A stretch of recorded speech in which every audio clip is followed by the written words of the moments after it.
Well, hello there, my friend. Come on in and grab a seat. I've been hoping we'd have a chance to chat today. You know, just the other day, I was talking to my neighbor Helen. She's 78, sharp as a tack, still tends her rose garden every morning. But last week, she told me she'd taken a little tumble while reaching for a teacup in her kitchen cabinet. Nothing broken, thank goodness, but it shook her up. And as we sat there sipping tea, she said something that stuck with me. I never saw it coming. 1 minute I was fine, the next boom. Sound familiar? Maybe you've had a close call yourself, or know someone who has. And here's the thing, it's not just bad luck. After age 75, 99% of falls happen because of the same 4 mistakes. The good news: every single one is avoidable. Today, I want to walk you through the first 2. No jargon, no complicated science, just practical real-life wisdom. Because you deserve to move through your days with confidence, not worry. Now, I know what you might be thinking. Falls. That's just part of getting older. But let me ask you this. If you knew a small tweak today could keep you gardening, traveling, or playing with your grandkids for years longer, wouldn't that be worth a few minutes of your time? That's why we're here. Think of this as a cozy kitchen table conversation between friends. So let's start with the first mistake. It's one even the most independent among us make: rushing through simple movements. Oh, I get it. You've poured coffee 10,000 times. You've walked to the mailbox since Eisenhower was president. But here's what changes after 75. Your brain and body need just a fraction more time to talk to each other. It's like sending a letter instead of a text, still reliable, but not instant. Take Helen. When she reached for that teacup, she did what we all do. She stretched while turning her head to check the clock. Simple, right? But in that split second, her hip shifted just enough to throw off her balance. See, after 75, our inner ear, that little balance center, doesn't correct as quickly. Combine that with a hurried motion, and gravity wins. So, what's the fix? Pause, breathe, then move. Sounds almost too easy, doesn't it? But it works. Next time you're reaching for something, planting your foot on a step, or even standing up from your favorite armchair, try this. Freeze for 1 full breath. Feel your feet solid on the floor. Then move. My pal Bob calls it his Zen moment. He even puts sticky notes on his fridge and staircase as reminders. After a month, it became second nature and he hasn't slipped once. Now, let's talk about the second mistake.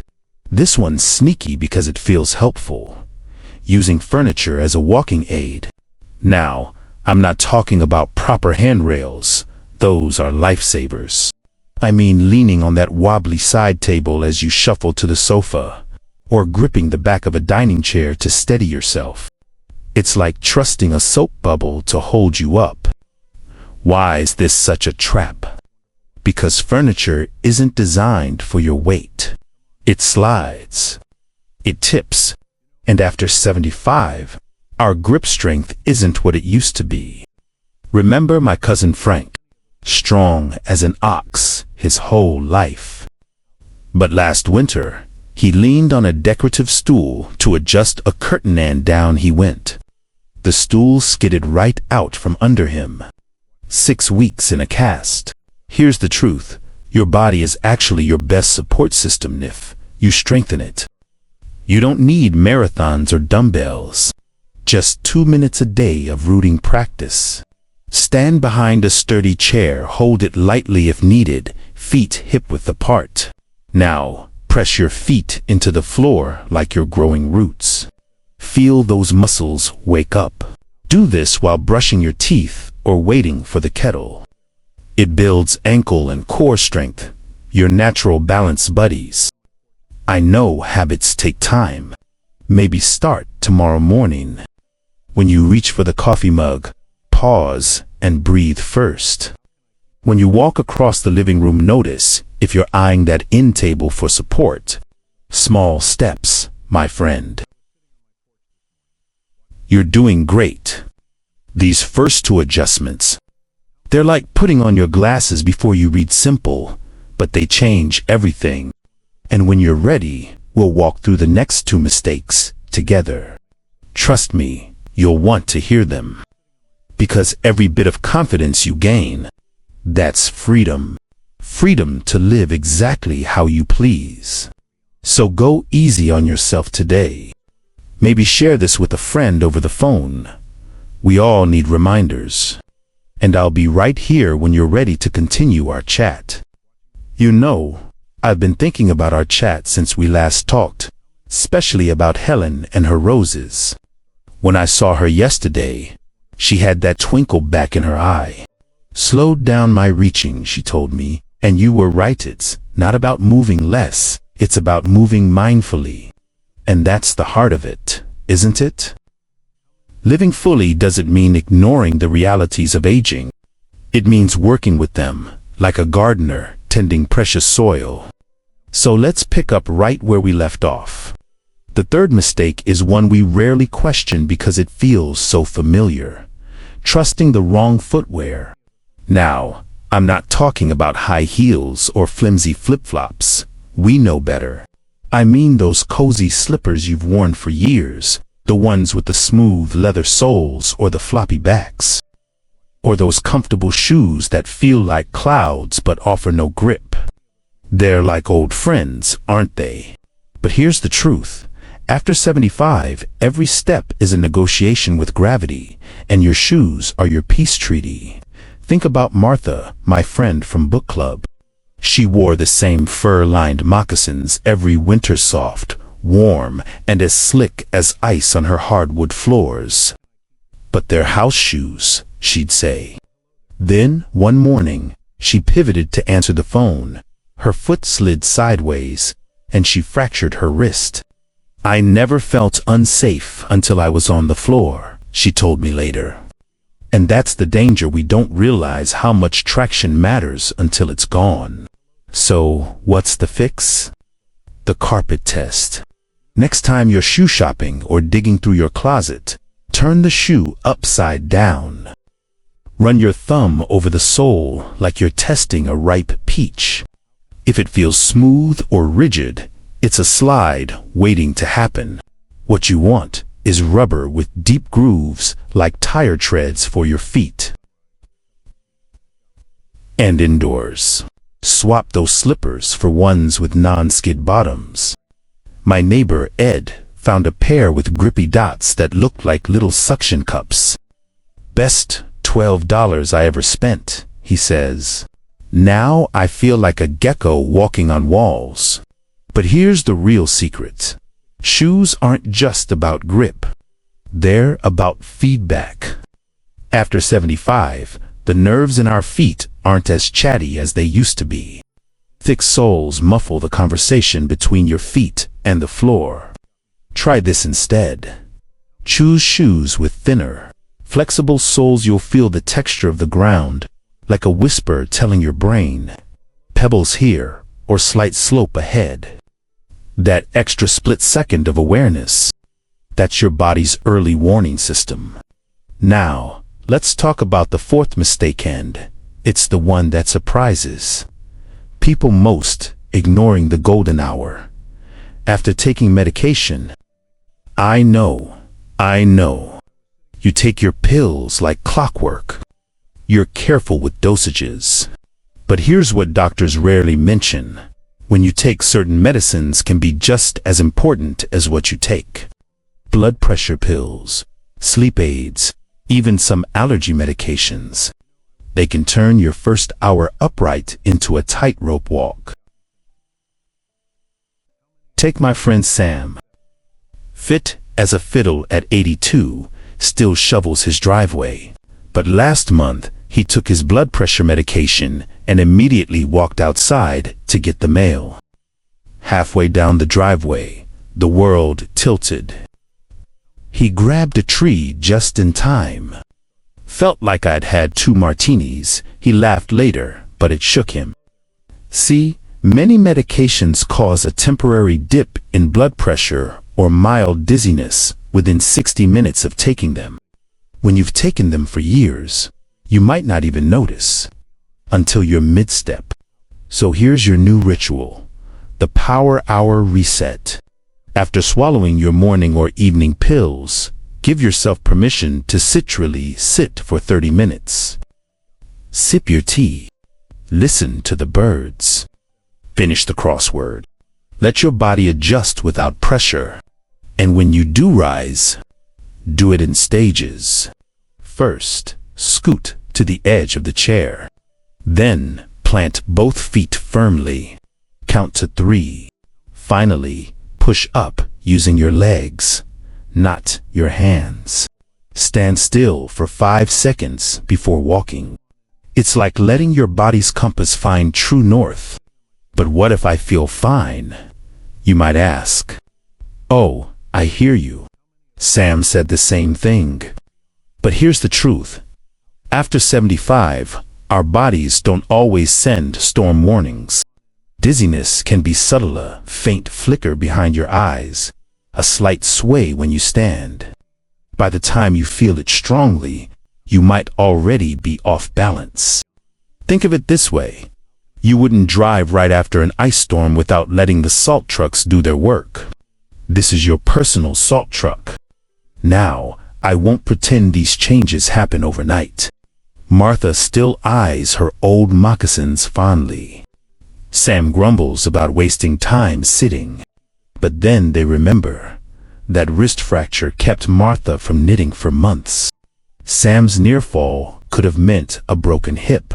Small adjustments aren't surrendering to age, they're claiming your power over it. You've made it this far through all for mistakes. That tells me something about you.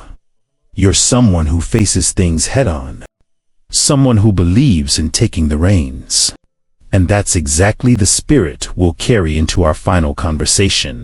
Because knowing the mistakes is only half the battle.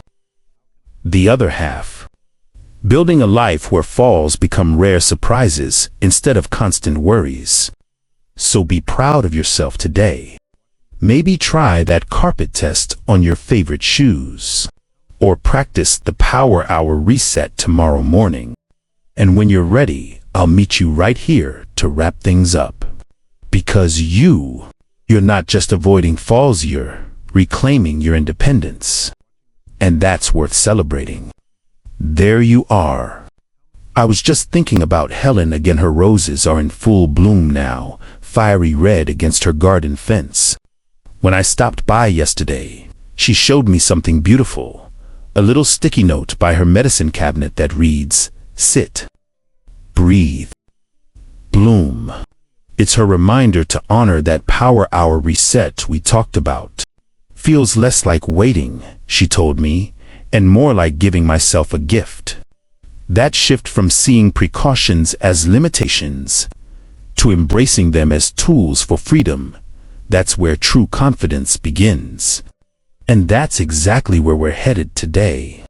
You see, knowing the mistakes is powerful, but building a fall-proof life, that's where the magic happens.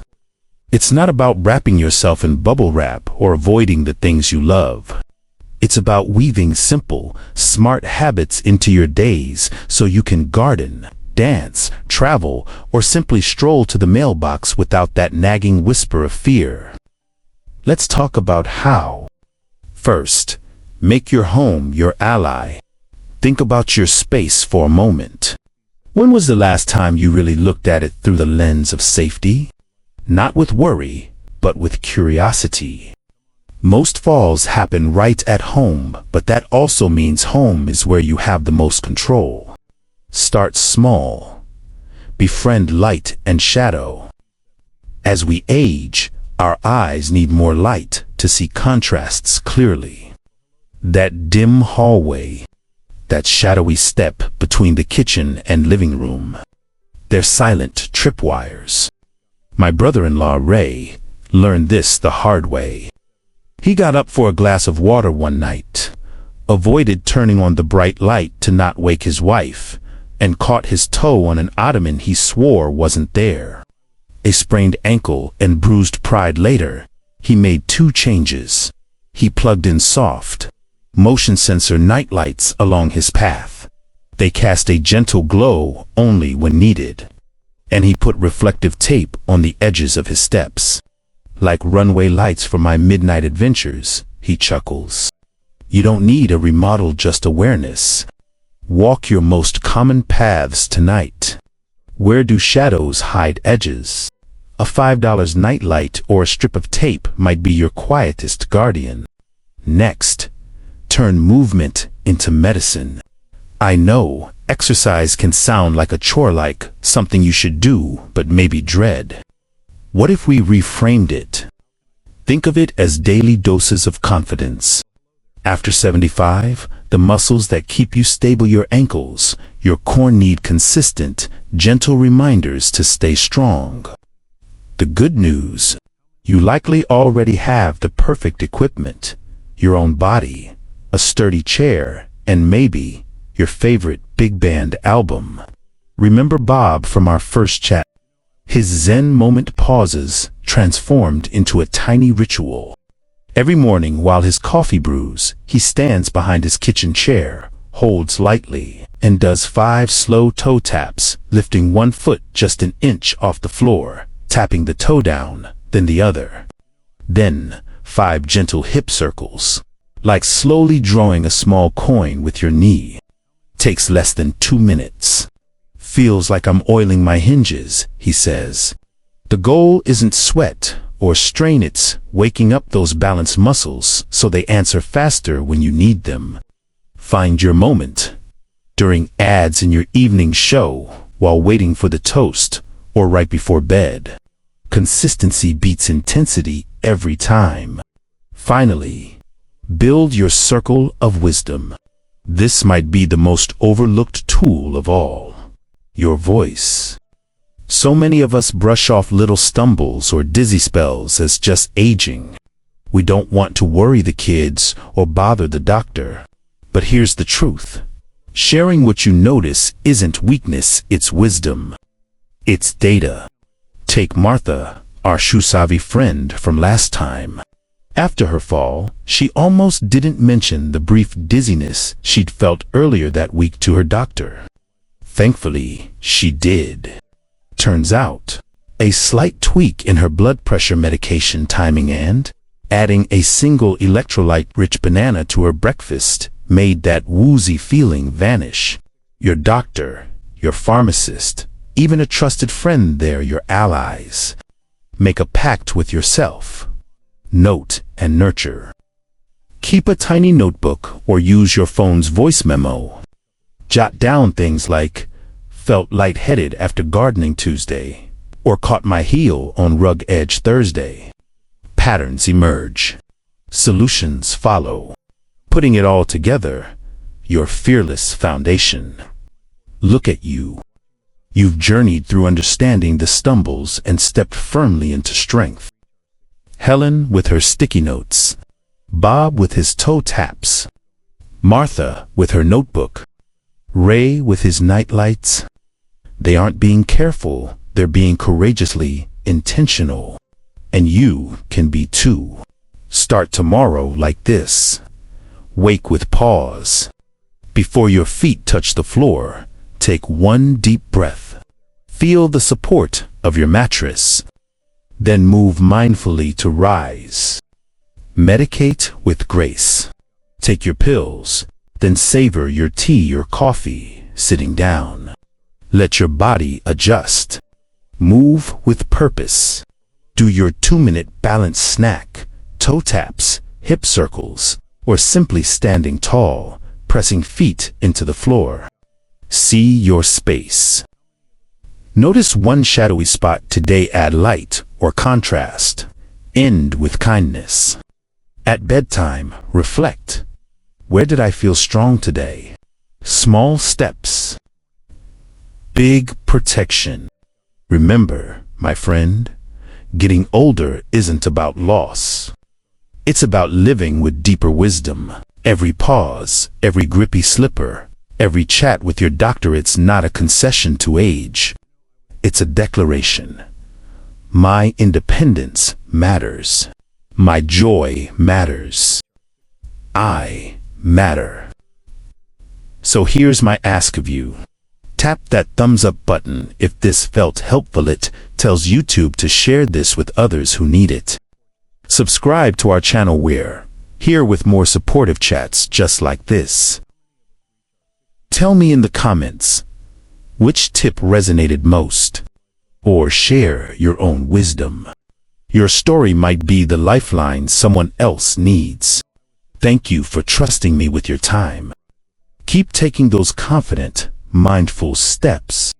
The world needs your spark, your laughter, and your beautifully lived-in wisdom. Here's to your next fearless adventure.